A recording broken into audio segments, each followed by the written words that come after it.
Seja bem-vindo ao Sã Doutrina.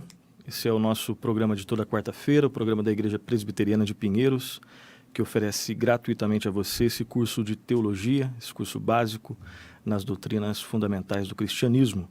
Esse é o nosso 16º programa, Sã Doutrina, e quero lembrar com você, bem rapidinho, o que nós vimos no programa passado. Nós começamos no programa passado o tema dos decretos de Deus.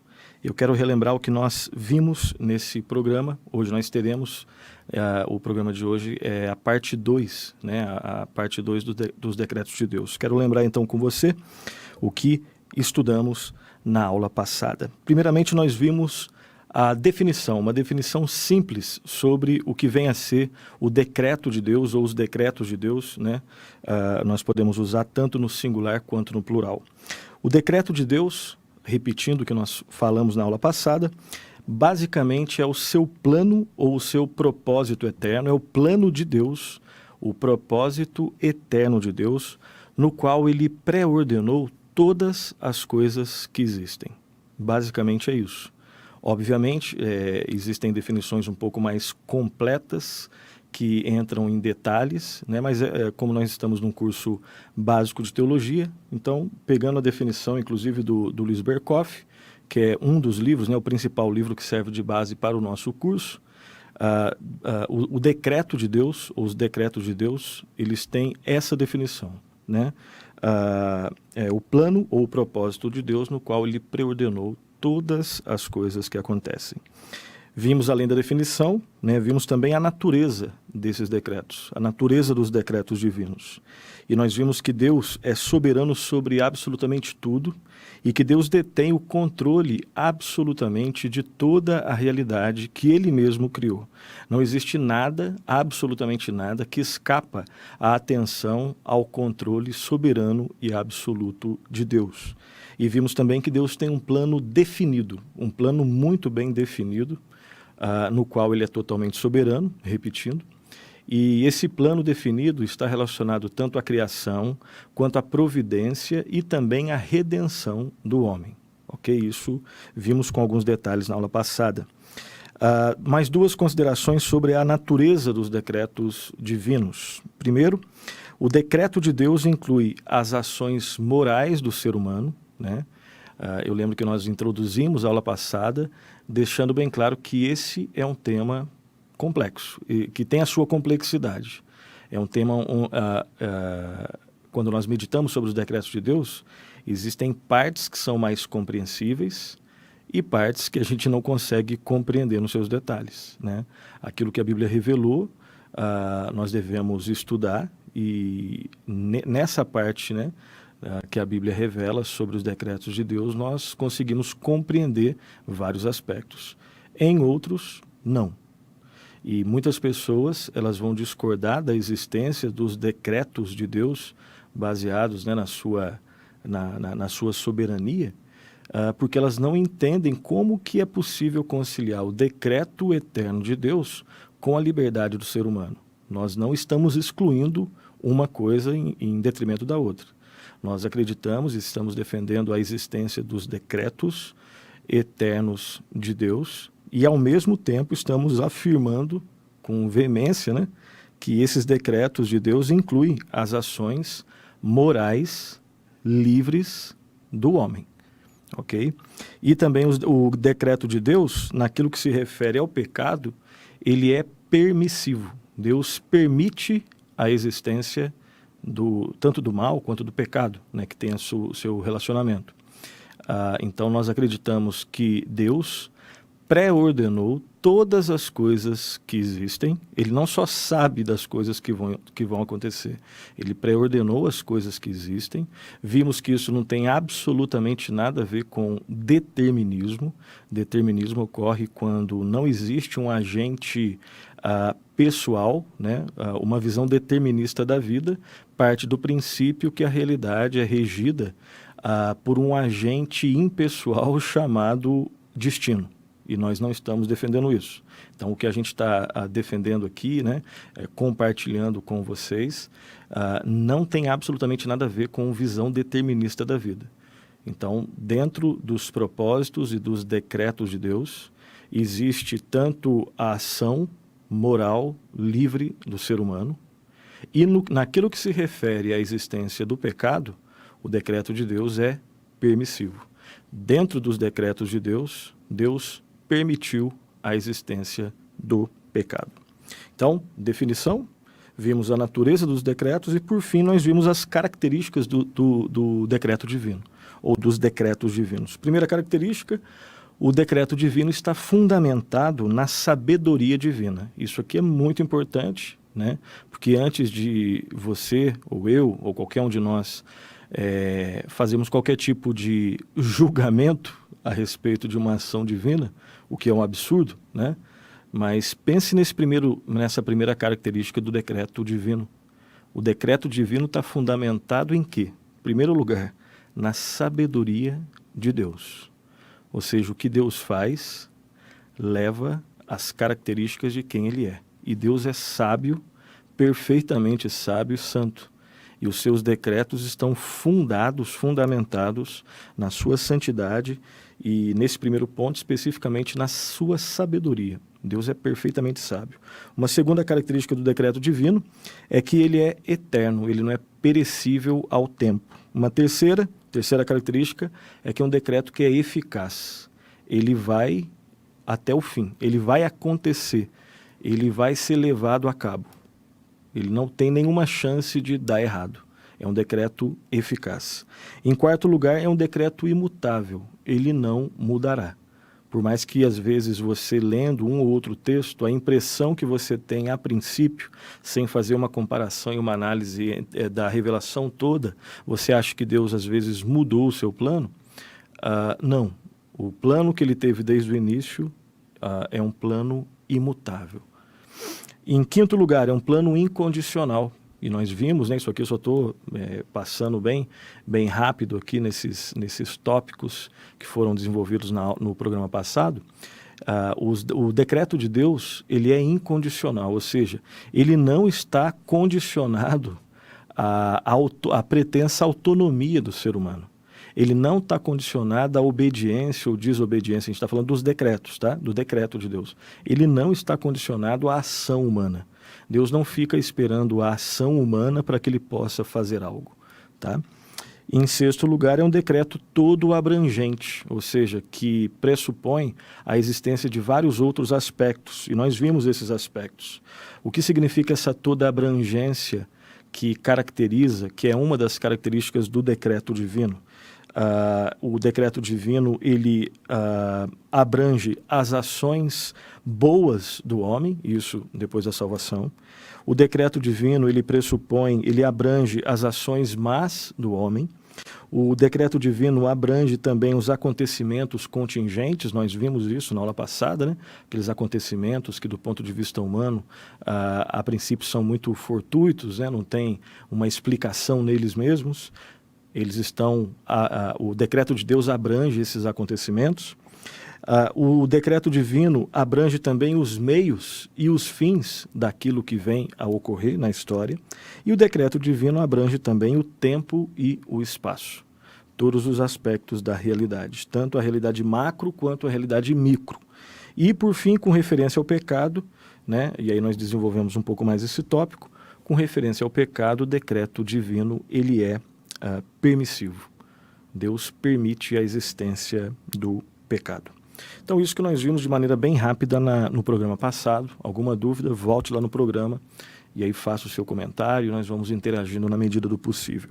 Hoje nós vamos, então, desenvolver a segunda parte desse tema, o decreto divino, ou os decretos divinos. O título nós usamos no plural, ok? Hoje, então, a segunda parte. Então, vamos, então, a nossa aula de hoje, no tema de hoje, ok? Hoje nós vamos buscar desenvolver o seguinte tema. Quais são as objeções, na verdade o subtema, né? Quais são as objeções à doutrina dos decretos de Deus? Existem várias objeções, né? Enquanto nós expomos a aula passada, né? Creio que você que acompanhou, né? Várias dúvidas, várias interrogações vêm à nossa mente, na nossa também, né? Eu creio que todos que já se debruçaram de alguma forma, em algum aspecto sobre esse tema, têm lá as suas dúvidas, os seus questionamentos, as suas perguntas, né? E essas perguntas, esses questionamentos são de várias naturezas, né? E hoje nós vamos tentar, de modo resumido, lidar com aquelas que são, na nossa visão, na visão do Luiz Berkoff, as três maiores questões, né? Os três maiores questionamentos que são feitos a esse ensino, a essa posição, a doutrina dos decretos divinos. Então, lidando então com a primeira questão, a primeira objeção à doutrina dos decretos de Deus. Basicamente, o primeiro questionamento que é feito sobre essa doutrina é o seguinte: a doutrina dos decretos divinos, ela é inconsistente com a liberdade moral do homem. Isso está projetado aí na tua tela. Essa é a primeira objeção à doutrina dos decretos divinos. Qual é o argumento utilizado por aqueles que têm essa objeção? O argumento é o seguinte: se Deus decretou todas as ações do homem, então necessariamente o homem é obrigado a agir como age e fazer o que ele faz. Logo, ele não pode ser responsabilizado por suas ações. O homem, nesse caso, é um robô e o homem, nesse caso, não tem liberdade moral. Então, a primeira objeção que muitas pessoas fazem em relação à doutrina do decreto divino, ou dos decretos divinos, é essa. Bom, já que Deus decretou toda a realidade, então o homem, ele não tem liberdade, o homem é um robô, né, um ser robotizado, e ele não tem liberdade moral. A resposta que nós damos de maneira breve, e depois nós vamos ler 3 textos que tratam desse assunto. A resposta que nós damos é a seguinte: a Bíblia ensina não só que Deus decretou os atos livres do homem, mas também que o homem é livre e responsável pelos seus atos. Não sei se você percebe aqui o argumento nosso. Nós deixamos isso bem claro, né, nas nossas primeiras aulas. Nesse curso básico de teologia, o nosso esforço, embora nós tenhamos consciência de que nós somos limitados e de que nós também incorremos em erros ou em equívocos, mas o nosso esforço é de sermos fiéis às Escrituras Sagradas. E eu lembro que também nós compartilhamos a verdade de que nós devemos nos esforçar para sermos sola Escritura, ou seja, basearmos o nosso pensamento somente nas Escrituras, e além do sola Escritura, de também sermos tota Escritura, ou seja, toda a Escritura, observarmos todos os textos da Escritura. Então nós partimos do princípio de que a Bíblia é a palavra de Deus, inspirada, inerrante, autoritativa, e que a Bíblia deve ser interpretada pela própria Bíblia, né? Então, nesse esforço, nós não temos nenhuma dúvida em afirmar que, sobre esse assunto dos decretos de Deus, ou seja, de que Deus, na eternidade, já pré-ordenou toda a realidade, nós afirmamos tanto o fato de que Deus decretou os atos livres do homem. Daqui a pouco nós vamos falar sobre liberdade, livre-arbítrio, mas a princípio nós falamos isso. A Bíblia ensina, por um lado, que Deus decretou os atos livres do homem e, ao mesmo tempo, o homem é livre e responsável pelos seus atos. A Bíblia fala dessas duas realidades. Se a Bíblia fala dessas duas realidades e ela fala, então nós devemos falar também. Por mais que quando nós nos esforcemos para juntar essas duas peças, elas do ponto de vista da lógica humana, elas às vezes, né, deixam um espaço aqui e acolá. Mas, né, nós falamos isso lá no, acho que primeiro, segundo programa, de que o nosso Deus não é a lógica humana. O critério absoluto e inerrante não é a lógica humana, mas é a própria Escritura. Então, se a Bíblia faz afirmações que, do nosso ponto de vista limitado, ainda influenciado pelo pecado em algum aspecto, não proporciona um certo encaixe, com quem você vai ficar? Com a sua pretensa inerrância lógica ou com as Escrituras? E nós não temos nenhuma dúvida a respeito da resposta que nós devemos dar a essa pergunta. Nós devemos ficar com as Escrituras. E sobre esse assunto, a Bíblia deixa bem claro que Deus é aquele que controla absolutamente tudo, discordamos de toda visão que é determinista, mas afirmamos como a Bíblia afirma, e nós vamos ver alguns textos que deixam bem claro que Deus, ele detém o domínio sobre tudo e ele pré-ordenou a realidade. E ao mesmo tempo, a Bíblia também fala que o homem é responsável pelos seus atos. Então agora eu quero ler com você 3 textos das Escrituras. O primeiro texto, Gênesis 50, 18, 20. No episódio ali da vida de José, é um texto que nós lemos a parte dele no programa passado e nós vamos reler novamente hoje. Gênesis 50, 18, 20 está escrito assim: Depois vieram também seus irmãos, prostraram-se diante dele e disseram: Eis-nos aqui por teus servos. Respondeu-lhe José: Não temais. Acaso estou eu em lugar de Deus? Vós, na verdade, intentastes o mal contra mim, porém Deus o tornou em bem, para fazer, como vedes agora, que se conserve muita gente em vida.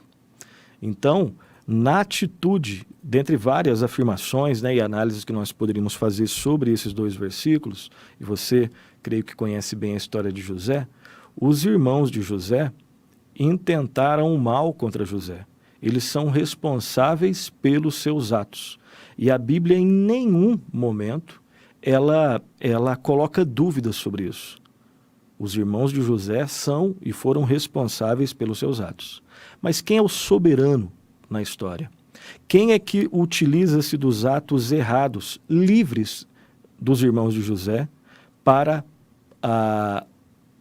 direcionar toda a história e todo o desfecho do que aconteceu com José, com a sua família e em todo o contexto no qual eles estavam inseridos? É o próprio Deus. E Deus pré-ordenou todas essas coisas. Próximo texto, Atos 2:23. Atos 2:23 está escrito assim: Varões israelitas, atendei a estas palavras. Jesus o Nazareno, varão aprovado por Deus diante de vós com milagres, prodígios e sinais, os quais o próprio Deus realizou por intermédio dele entre vós, como vós mesmos sabeis. Preste atenção agora. Sendo este entregue pelo determinado desígnio e presciência de Deus, vós o matastes, crucificando-o por mãos de iníquos. A Bíblia afirma as 2 realidades. Quem determinou, né? Quem foi entregue pelo determinado desígnio e presciência de Deus, ou melhor, quem definiu tudo isso foi o próprio Deus, que não somente conhece, tem a presciência, o pré-conhecimento, e ele só conhece porque ele fez isso, né? Ele determinou, quando eu digo fez isso, ele pré-ordenou que isso aconteceria. Jesus Cristo veio a esse mundo já com a realidade pré-ordenada sobre o que aconteceria com ele. E o texto deixa bem claro que Jesus Cristo foi entregue pelo determinado desígnio e presciência de Deus. Essa é uma parte dessa realidade. Isso elimina, então, a responsabilidade dos homens que mataram o Senhor Jesus Cristo? Segundo o texto, não. Vós o matastes, crucificando por mãos de iníquos. De novo, nós estamos diante de um assunto que em parte nós conhecemos e em parte, em uma outra parte, nós ficamos com, de repente, alguma interrogação aqui e acolá. Calma, não tiremos conclusões ainda precipitadas. Todos nós, né? O nosso objetivo é compreender a palavra de Deus. A nossa referência não é nenhum livro de teologia, né? Não é um livro do Luiz Berkoff, muito menos esse vídeo, o meu raciocínio ou o seu raciocínio. Não. Nós estamos tentando compreender um tema que tem lá a sua complexidade e temos que ser fiéis ao dado revelado das Escrituras. E segundo, nós vamos ler só 3, existem outros textos que falam sobre essas 2 realidades com a mesma importância. Deus é soberano, o homem é responsável. A Bíblia em nenhum momento tira a responsabilidade do ser humano dos seus atos. E a Bíblia em nenhum momento deixa claro que o futuro está em aberto. Não. Do ponto de vista de Deus, não. Deus pré-ordenou toda a existência. Ah, mas eu não consigo conjugar essas 2. Eu também não consigo, do ponto de vista lógico. mas a Bíblia deixa isso bem claro e nós permanecemos com as Escrituras.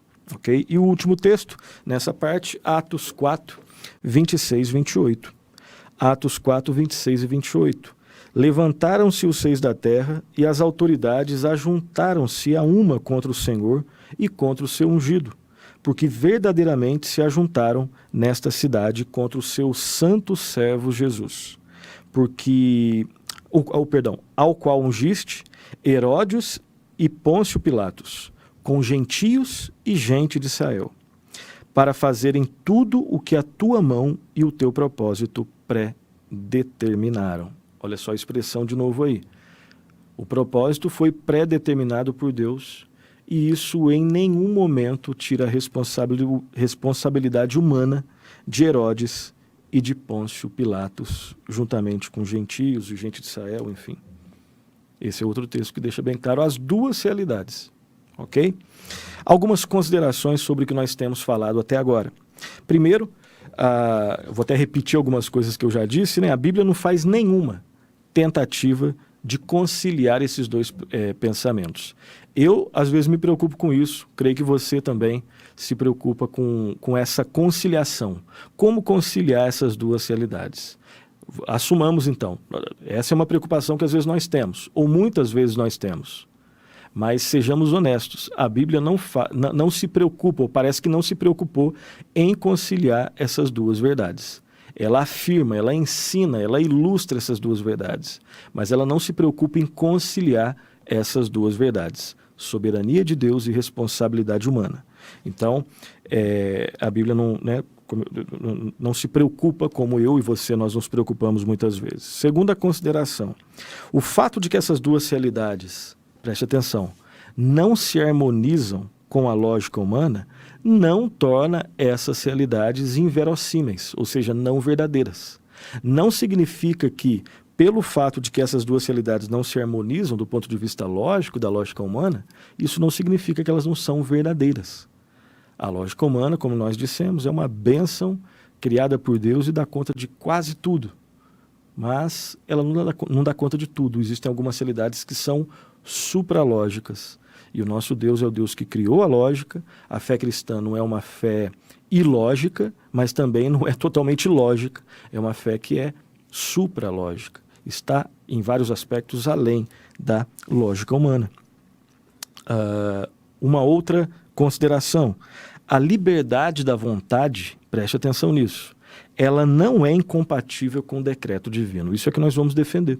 Que a liberdade da vontade humana não é incompatível com o decreto divino.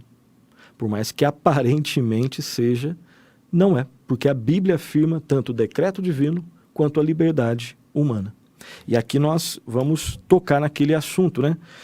Naquelas expressões que muitas vezes elas dão discussão e eu não tenho nenhuma pretensão aqui de esgotar essa discussão. Obviamente tenho bastante consciência disso, mas nós entendemos que em vários momentos existe algum tipo de imprecisão nas questões terminológicas relacionadas a livre-arbítrio e liberdade. O que é livre-arbítrio? Você já parou assim para pensar sobre isso? O que vem a ser livre-arbítrio e o que vem a ser liberdade? São realidades diferentes. Né? Normalmente, às vezes, quando você pergunta para alguém o que vem a ser livre-arbítrio, ele fala a capacidade de fazer escolhas. Será que essa é uma visão correta de livre-arbítrio? E o que seria liberdade? As pessoas respondem, é a capacidade de fazer escolhas. Então, é a mesma coisa? Livre-arbítrio e liberdade?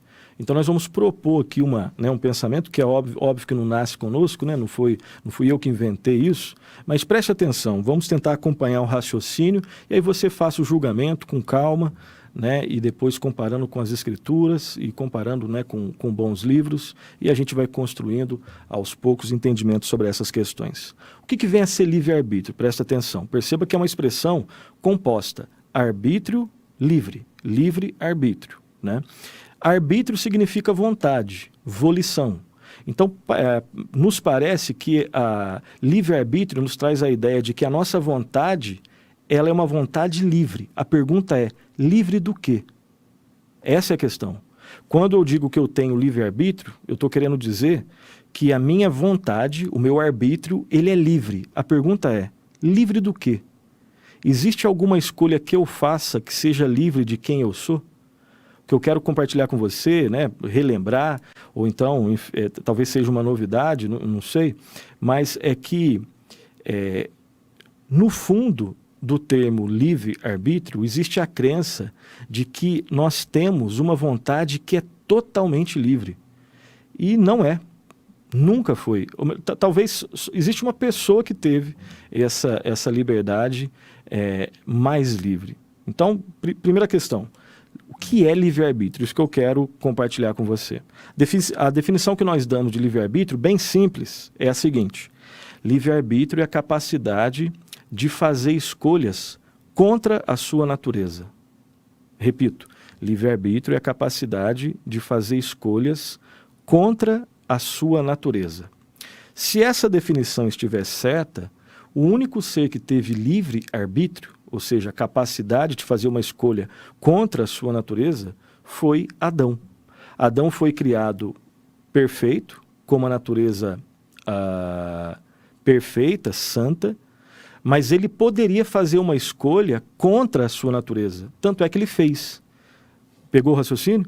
Adão foi criado com livre-arbítrio, com a capacidade de fazer uma escolha contra a sua natureza. Sua natureza era intacta, perfeita, né? Não era manchada pelo pecado, mas ele poderia, porque ele tinha livre-arbítrio, ele poderia fazer uma escolha contra isso. Ele poderia fazer uma escolha pecaminosa, embora ele não fosse pecador antes da queda. Tanto é que ele fez. Depois que Adão, que foi criado em retidão, mas depois caiu por fazer uso errado do seu livre-arbítrio, a pergunta é, existe alguém que ainda continua tendo livre-arbítrio? Resposta que nós damos é obviamente que não. Depois da queda, o pecado de Adão, ele passa para toda a sua posteridade, de forma que todos pós-Adão, né, usando uma linguagem lá do C.S. Lewis, todos os filhos de Adão, eles já nascem com a mancha do pecado. Eles não podem fazer, ninguém pode mais fazer uma escolha contra a sua natureza. Todas as escolhas que eu faço e que você faz são escolhas que nós fazemos conforme a nossa natureza. Então a queda fez com que o homem perdesse essa capacidade, a capacidade de fazer uma escolha contra a sua natureza. Então, depois da queda, eu e você, nós continuamos a fazer escolhas, mas as minhas escolhas e as suas escolhas obedecem à nossa natureza caída. Suas escolhas operam dentro dessa condição. Todas as escolhas que nós fazemos, elas não são livres de quem nós somos. Eu só faço escolhas de acordo com a minha natureza. Espiritualmente, depois do pecado, o homem está morto espiritualmente. E esse homem só faz escolhas condizentes com o estado de morte espiritual. Alguém que é filho de Adão e que não teve a experiência da conversão, ele é um morto espiritual. E um morto espiritual não pode fazer uma escolha de vida espiritual, sem a ajuda de Deus. Então Adão teve livre-arbítrio. Ele tinha a capacidade de fazer uma escolha contra a sua natureza. Depois de Adão, ninguém mais, nunca mais tem livre-arbítrio e nem terá. Nós vamos falar isso daqui a pouco.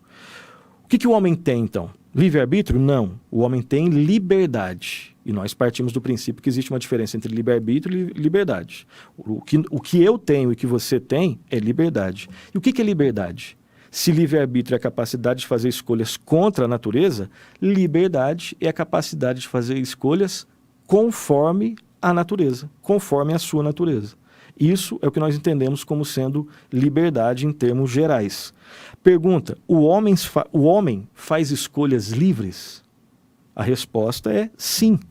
Mas lembre-se que essa liberdade opera dentro de certos limites e de certas condições, e esses limites e essas condições são definidos pela natureza humana, ou caída, ou restaurada, ou glorificada. Ou seja, um ímpio tem liberdade? Claro que tem. Um ímpio, ele faz escolhas conforme a sua natureza. Um cristão tem liberdade? Claro que tem. Ele faz escolhas conforme a sua natureza. Natureza do ímpio, natureza caída. Natureza do cristão é uma natureza que tem 3 tempos, né? Ela foi restaurada, ela está sendo restaurada e ela será totalmente restaurada, né? E a pessoa que já está nos céus, a pessoa que já está com Cristo, né? Ainda não nos novos céus e nova terra, mas no céu. ela já tem a sua natureza, né, glorificada, e ela continua tendo liberdade. Ela não tem livre-arbítrio. Ela não pode fazer uma escolha contra a sua natureza, senão o processo começa tudo de novo. E a Bíblia não dá nenhuma base para a gente pensar nisso. Um exemplo que provavelmente você já ouviu sobre a questão da liberdade, ou seja, a capacidade para fazer escolhas conforme a nossa natureza, né? E para ilustrar que nós só fazemos escolhas conforme a nossa natureza, é quando você oferece para um leão um prato de alface e um prato suculento, né, de uma picanha sangrando. A natureza do leão sempre vai, ela nunca vai ir para o alface. O leão vai fazer uma escolha livre, e essa liberdade tem a ver com a sua natureza, e a natureza do leão, como é carnívoro, ele vai comer a carne. Sempre é assim. Alguém que é morto espiritualmente é livre para fazer escolhas de um morto espiritualmente. Alguém que já foi salvo, redimido, né, que já foi regenerado, ele é livre para fazer escolhas conforme essa nova natureza. Um cristão já pode escolher obedecer a Deus e fazer aquilo que glorifica a Deus. Ele ainda peca, porque a sua natureza não está totalmente restaurada. Ela está num processo de restauração que nós chamamos de santificação, que é algo que Deus permitindo nós vamos tratar mais à frente. Uma outra pergunta que as pessoas fazem é se no céu nós teremos livre-arbítrio. A resposta que nós damos é, graças a Deus que não. A natureza, o estado de um salvo é muito melhor, o estado de alguém o estado dos glorificados é muito melhor do que o estado de Adão antes da queda. Porque Adão poderia cair desse estado. E um salvo, um salvo que já foi glorificado, aqueles que serão glorificados, dizendo melhor assim, eles nunca vão poder fazer uma escolha contra a sua natureza. Eles não vão poder escolher pecar. E eles vão fazer isso de modo totalmente livre. Então, graças a Deus que no céu nós não teremos livre-arbítrio. A resposta que nós damos é que nós teremos uma liberdade glorificada e santificada. E preste atenção, nós só escolheremos livremente aquilo que agrada e aquilo que glorifica a Deus e que nos traz plena alegria nele. Liberdade verdadeira, num certo sentido, não é escolher o que nós queremos. Isso tem a ver com, isso tem cheiro de antropocentrismo, isso tem cheiro de autonomia. Autonomia basicamente significa eu sou lei para mim mesmo. Então, liberdade verdadeira do ponto de vista bíblico, num certo sentido, esse verdadeiro dá uma certa discussão, mas de maneira bem simples, não é fazer o que eu quero fazer. Muitas vezes quando eu faço o que eu quero fazer, eu erro. Então, eu não quero esse tipo de liberdade, não. Isso foi justamente o que aconteceu com Adão. A liberdade verdadeira tem a ver com escolher livremente o que queremos, mas de uma forma que Deus seja sempre honrado e que nós nos alegremos sempre nele. Isso não tem cheiro de autonomia. Isso tem cheiro, usando um termo de uma outra forma, isso tem cheiro de teonomia. Ou seja, não é eu sou lei para mim mesmo, é Deus é a lei para mim mesmo. Deus é o centro da minha vida. Tá?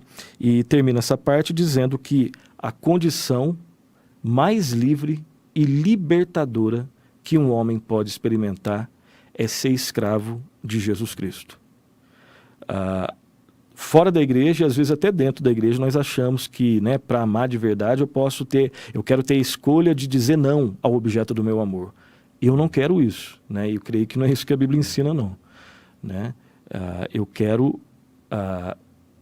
quem dera que eu pudesse, deixa eu melhorar minha fala, quem dera que eu pudesse ter todos os meus pensamentos, todas as minhas palavras e todas as minhas atitudes subordinadas somente a Jesus Cristo.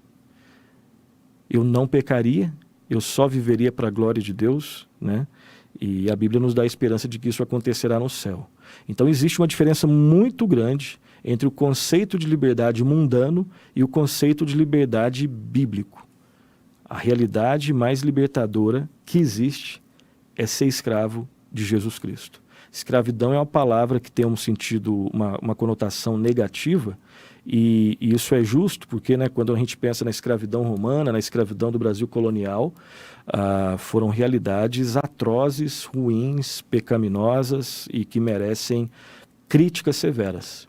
Mas eu lembro de alguém que disse que quando nós pensarmos em escravidão, em termos gerais, sempre pergunte quem é o Senhor.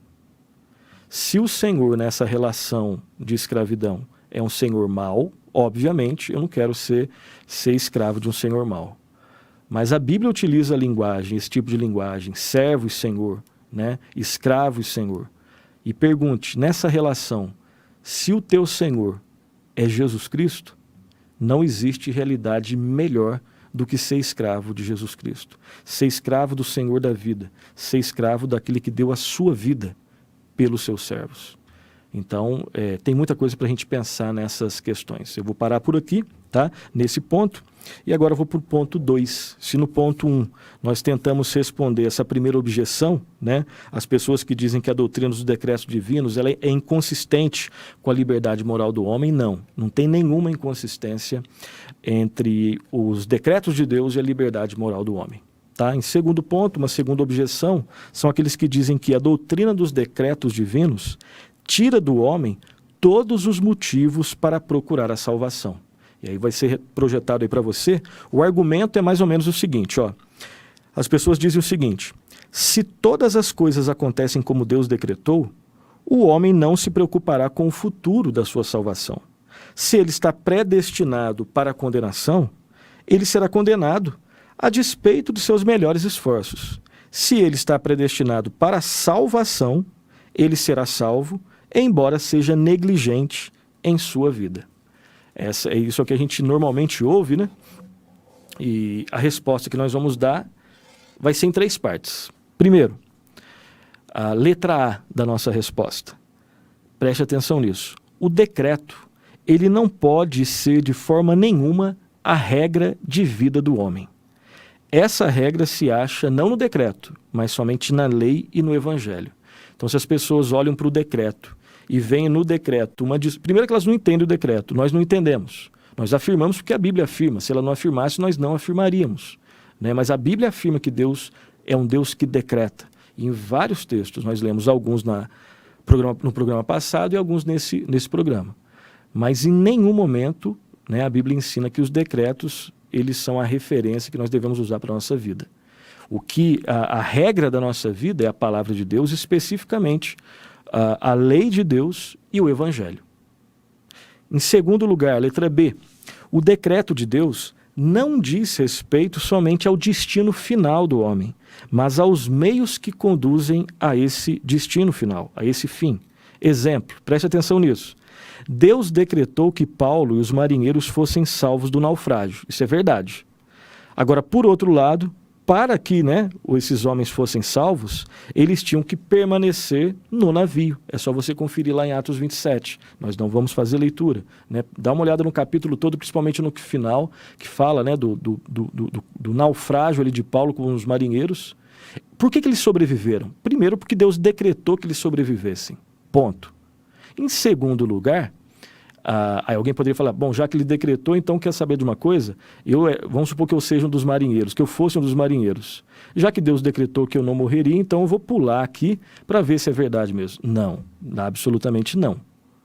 Ao mesmo tempo que Deus decreta que os marinheiros eles seriam salvos, juntamente com Paulo, para que essas pessoas fossem salvas, elas deveriam permanecer no navio.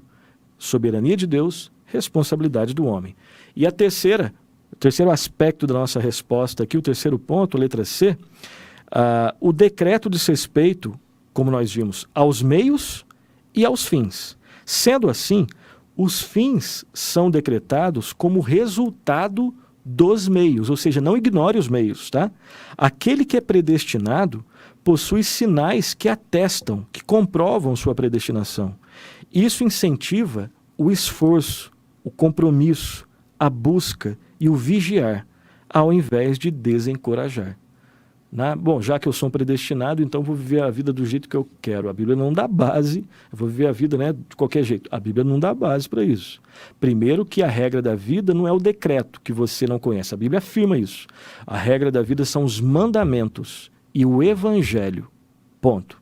Agora a Bíblia também nos ensina que aquele que faz parte do povo de Deus, o predestinado, ele tem sinais. Quais seriam os sinais? Alguns dos sinais claros de alguém que foi predestinado para a salvação. Ele se arrependeu e continua se arrependendo. Ele creu em Cristo e continua crendo em Cristo. Ele busca a Deus em oração, na palavra de Deus, ele chorou e continua chorando e lamentando pelos seus pecados, e continua indo a Cristo todos os dias. Ele continua crendo na obra perfeita, na pessoa e na obra perfeita de Cristo na cruz do Calvário. Ele quer estar junto do povo de Deus, ele quer congregar com o povo de Deus. Esses são os sinais. Se você não tem nenhum desses sinais, então algo está muito, muito, muito errado, embora você ache que seja um predestinado. Então perceba, a Bíblia fala sim disso. Ela fala dos decretos, ela fala da predestinação, ela fala da eleição, né? Fala de tudo isso. E fala também da responsabilidade humana. Fala da necessidade do arrependimento. Ninguém é salvo sem arrependimento. Ninguém é salvo sem crer no Senhor Jesus Cristo.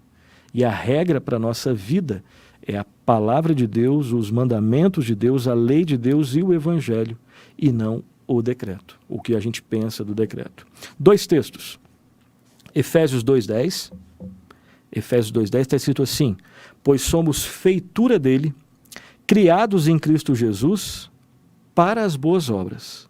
Agora preste atenção. As quais Deus de antemão preparou para que andássemos nelas.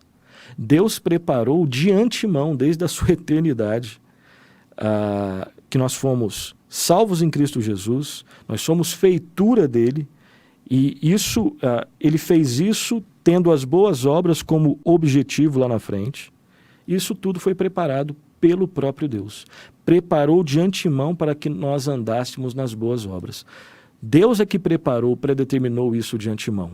E nós é que devemos andar e praticar essas boas obras. Filipenses 2:12-13. Filipenses 2:12-13. Está escrito assim: assim, pois, amados meus, como sempre obedecestes, não só na minha presença, porém muito mais agora na minha ausência, preste atenção, desenvolvei a vossa salvação com temor e tremor. Isso aqui é para o homem. E aqui é desenvolver a salvação, é a santificação. Não tem nada a ver com regeneração, não, justificação. Aqui é escrito para cristãos, é desenvolver a santificação, a salvação. Então, quem tem que fazer isso? Eu e você. É o homem, responsabilidade do homem. Agora olha só o que está escrito depois. Porque Deus é quem efetua em vós tanto querer como realizar, segundo a sua boa vontade. Esse talvez seja, na minha opinião, um dos textos mais importantes que fala sobre esse tema. Responsabilidade humana e soberania divina. É o homem que tem que desenvolver sua santificação, sua salvação, com temor e tremor. Agora, você consegue fazer isso sozinho? Segundo o texto, é óbvio que não, né? Deus é quem efetua em vós tanto querer como realizar, segundo a vontade de quem? Segundo a sua boa vontade, a vontade dele mesmo. Indo para o terceiro e último ponto, a terceira objeção, né? Analisamos a primeira, então, que afirma que a doutrina dos decretos, ela tira a liberdade. Vimos que não tira a liberdade do ser humano, né? Não existe nenhuma contradição entre uma coisa e outra. Vimos também que a doutrina dos decretos divinos, ela não tira o incentivo do homem procurar a salvação, entendida corretamente, pelo contrário, ela provoca temor, gratidão, consagração, compromisso. E, por fim, existe o argumento que diz o seguinte: a doutrina dos decretos divinos faz de Deus o autor do pecado. Isso está projetado aí para você, acompanhe. Qual que é o argumento? O argumento é o seguinte: se Deus decretou o pecado, então ele deve ser considerado o autor do pecado, né? A resposta que nós damos é não, um enfático não. Isso não pode ser por vários motivos. Primeiro, porque Deus é santo. Deus não é o autor do pecado. Segundo lugar, Deus proíbe o pecado nas Escrituras, em vários textos. Terceiro lugar, a Escritura, ela realça a pureza moral de Deus. Então, obviamente que você pode ter essa pergunta, eu creio que nós temos, né? Como conciliar o fato de que Deus decretou permissivamente, permitir a existência do pecado, e ao mesmo tempo Deus proíbe o pecado, né? E aí nós não temos todas as respostas. Sendo sincero, nós não temos todas as respostas, né? Mas nós devemos afirmar o que a Bíblia afirma. Deus decretou permitir a existência do pecado. Ao mesmo tempo, Deus proíbe o pecado. E alguns textos que falam que realçam a pureza moral de Deus. Primeiro texto, Salmo 92, 12 e 15. O justo florescerá como a palmeira, crescerá como o cedro no Líbano, plantados na casa do Senhor, florescerão nos átrios do nosso Deus. Na velhice darão ainda frutos, serão cheios de seiva e de verdor, para anunciar que o Senhor é reto. Ele é minha rocha e nele não há injustiça. Então, nós não afirmamos de forma nenhuma que Deus é o autor do pecado, que Deus é o autor do mal moral. Nós afirmamos que Deus decretou, né? O mal não pegou Deus de surpresa. Deus é soberano sobre absolutamente tudo. Deus decretou permitir a existência do pecado. Como Ele é santo, perfeito, soberano, no final das contas, se Ele quiser nos revelar, né, Ele nos revelará por que fez isso. Se não fizer, não fará falta para nós. Mas nós não abrimos mão daquilo que a Bíblia não abre mão. Deus é soberano sobre absolutamente tudo. E explicar pela via do livre-arbítrio não responde às questões, na verdade cria outras questões ainda. Normalmente são questões que enaltecem uma falsa autonomia do ser humano. O ser humano não é autônomo, né? E também diminuem a soberania de Deus. Isso nós não podemos fazer porque a Bíblia não faz, né? Então, como um teólogo disse, é melhor ficar sem algumas respostas do que do que querer responder todas as perguntas, mas contradizer o que a Bíblia afirma. Em muitas questões nós devemos agir desse jeito. Nós devemos, às vezes, nos calar devemos sempre nos calar onde a Bíblia se cala. Mas quando nós nos deparamos com alguns problemas dessa magnitude, é melhor ficar sem respostas do que querer elaborar respostas que vão contradizer os ensinos claros das Escrituras. Tá? Um outro texto, Eclesiastes 7, 29. Eis o que tão somente achei, que Deus fez o homem reto, mas ele se meteu em muitas astúcias. Responsabilidade humana. Abacuque 1,13. Abacuque 1,13. Tu és tão puro de olhos que não podes ver o mal e a opressão não podes contemplar. Por que, pois, toleras os que procedem perfidamente e te calas quando o perverso devora aquele que é mais justo do que ele? É uma pergunta que o profeta faz. Mas ele não negocia o fato de que Deus é tão puro de olhos que não pode nem contemplar o mal. Tiago 1,13. Ninguém ao ser tentado diga, sou tentado por Deus, porque Deus não pode ser tentado pelo mal, e Ele mesmo a ninguém tenta.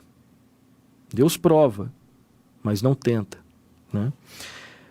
E por fim, 1 de João, o último texto do nosso programa de hoje, 1 de João 1,5. Lá está escrito assim: Ora, a mensagem que da parte dele temos ouvido e vos anunciamos é esta, que Deus é luz e não há nele treva nenhuma. Então nós aprendemos na Escritura, em vários textos, Deus é soberano. Deus é soberano na existência do mal e na existência do pecado. Deus decretou a existência dessas realidades, mas Ele não é o autor, Ele não é o autor direto. Deus não peca e Deus não é o autor do mal. Como conciliar todas essas questões? A Bíblia não concilia e nós também não conseguimos conciliar. Mas nunca abriremos mão da soberania de Deus, daquilo que Deus é. E ao mesmo tempo, a Bíblia também fala que nós somos responsáveis, né? O pecado é desobediência em relação à lei de Deus.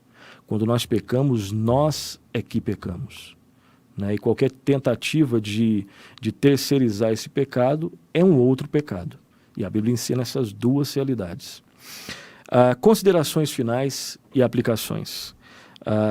Se você nos acompanhou até aqui, eu sei que você tem algumas interrogações, como eu também tenho, algumas dúvidas, como eu também tenho, mas o que eu tenho aprendido, quero compartilhar com você, provavelmente você já sabe disso, sejamos bíblicos, né? Coloquemos as nossas dúvidas aos pés da cruz.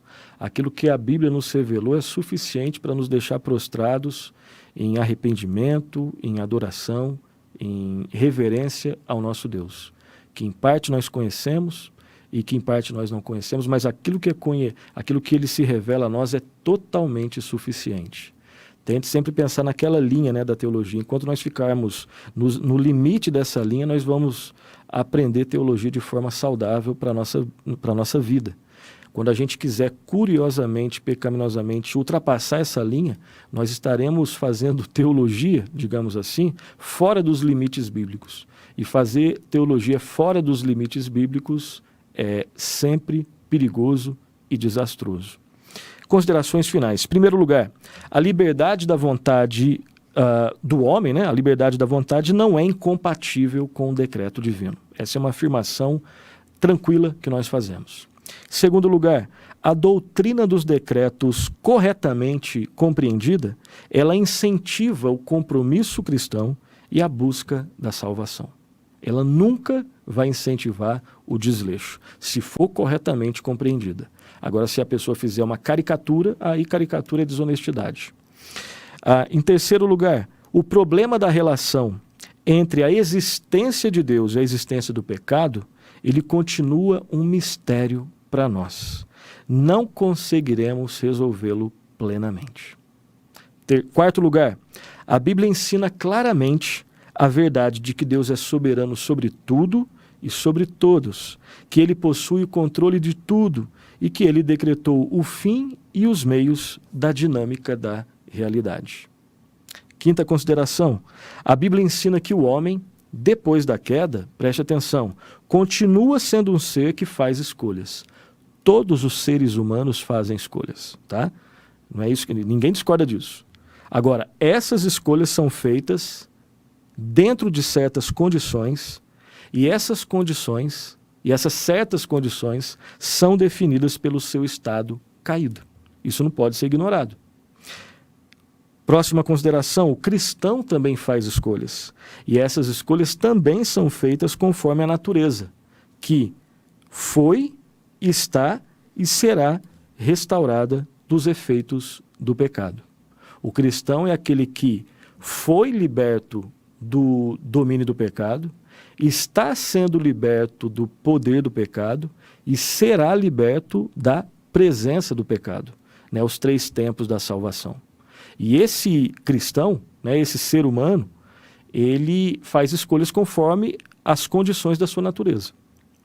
O cristão, embora peque, e isso é uma verdade, ele faz escolhas, graças a Deus, que agradam a Deus devido à sua nova natureza.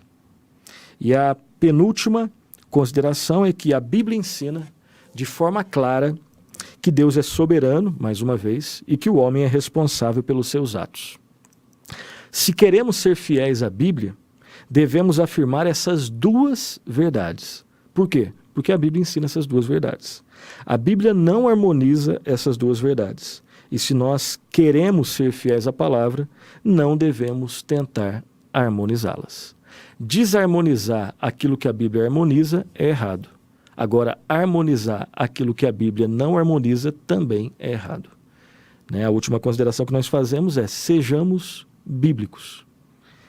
Sola Escritura, lembra disso?